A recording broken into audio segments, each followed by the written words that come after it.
anti-grazing law. I don't have any law in Imo State for anti-grazing. But what we have done, we are regulating grazing activities in Imo State under a partnership between our farmers and our headers. They signed an MOU in my office and they agreed to work together. And both parties are going about their businesses without interfering or causing any grievance or anger to each other. The Southeast will have a leadership organization, the PAN organization, that is in charge of both our cultural and social activities, the Ohaneze Ndibo. So I don't want to speak for them, but I know in Imo State, there's only one governor.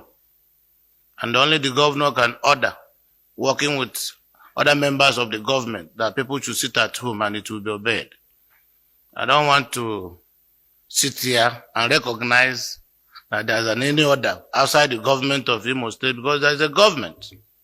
IPOB is not the government in Imo State. The Imo State government has not authorized any sit at home. And like I did say here a few minutes ago, in Imo State, people are going about their businesses, workers are going to work, and normal business activities are on. And for now, I told you that Imo State is relatively calm. Before the end of last league period, we even had a football match between Heartland and Adamawa Football Club in the night at Dan IAM Stadium. And people witnessed it all over the world. That will tell you the extent of friendliness and the good environment for businesses in Imo State. That two big clubs like that played a football match in the night. And our people went to watch the match and got home without anybody molesting them. Yeah, the business of government, is the protection of lives and property. And we must act as a government and live up to the responsibilities of our government. So we try to maintain law and order and condemn illegal and criminal activities and make those who are apprehended to face the law. So I think that with the political will and cooperation of our people, particularly our traditional leaders and our traditional rulers, we've been able to a reasonable extent, manage control of criminality and illegality in Imo State. Recall that at the height of this incident, the prison yard, the correctional center facility in Owerri was broken. All the suspects and the prisoners escaped. Some of them are still at the fringes, doing what they know how to do, while government is also working hard to do what they are supposed to do.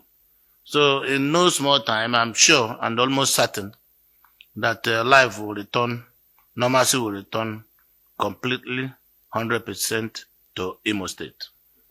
Our president, you know him, he will only encourage you. He doesn't interfere. But we are in charge of the campaign. Me, I'm the chairman of the council.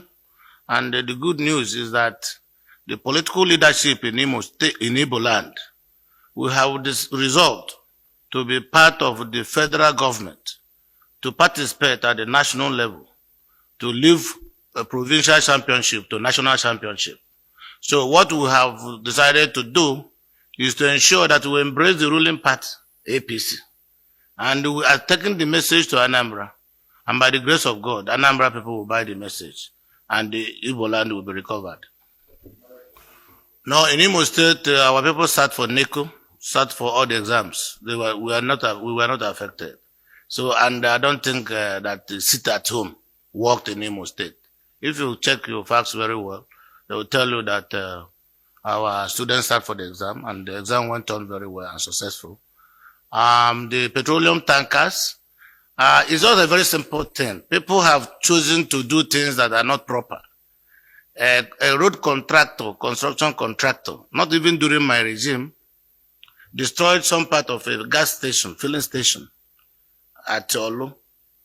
And the owner of the station took the contractor to court. Imo State government was just a party, the fourth defendant in the case. Ridiculously.